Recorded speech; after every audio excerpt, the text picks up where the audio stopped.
Le personnel de l'hôpital nous a contactés après votre départ du CHU. Ils étaient, troublés par l'étrangeté de vos propos. Tu vois, Charlène Favaro est décédée depuis vendredi soir dernier, sauvagement assassinée. On a retrouvé son corps dans une friche derrière les quais.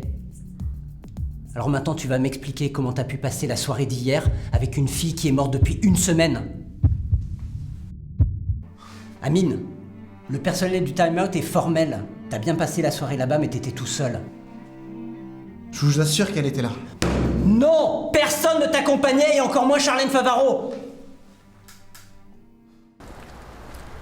Tu sais qu'il y aurait eu les palais de tuer le Big Boss? Qu'est-ce que j'en sache?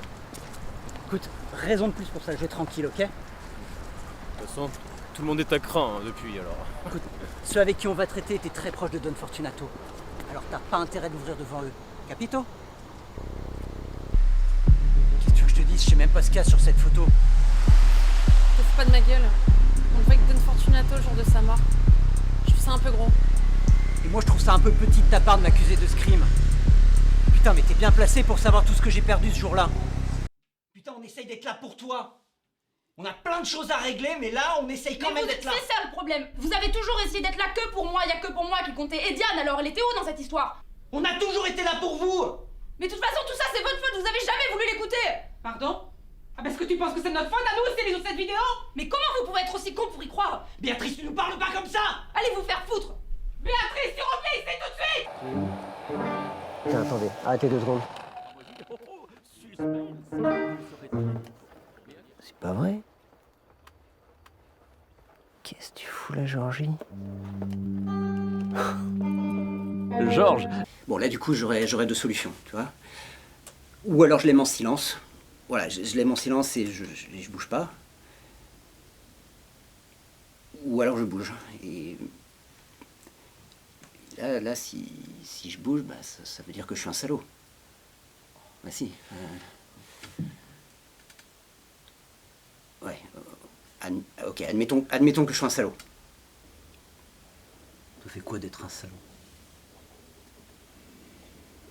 Ça se trouve, on vit très bien, tiens. Il y a des tas de salauds qui sont hyper à l'aise dans la vie. Et c'est peut-être même ça, d'ailleurs, qui les rend à l'aise, tiens, le fait d'être des salauds. Et c'est quoi la différence entre un salaud et un type bien? Bah, c'est que le type bien, il a pas les couilles d'être un salaud. Qu'est-ce qui se passe là, Olympe? J'ai discuté avec une amie. Elle est enceinte et elle a besoin de conseils. Une amie? Une amie? Qu'est-ce que vous étiez en train de faire? Discuter, c'est pas ce que tu crois. C'est pas ce que je crois. Vous discutiez là? Ouais. Tu oses me mentir? Qu'est-ce que vous étiez en train de faire? J'étais à la maison, elle est venue et... Dis-moi la vérité au moins une fois, je te jure que tu vas le regretter, Olympe. Dis-moi la vérité! Papa, elle a dit la vérité. T'es sûr de ce que tu dis, Noé? Oui. Vous pouvez rentrer chez vous maintenant.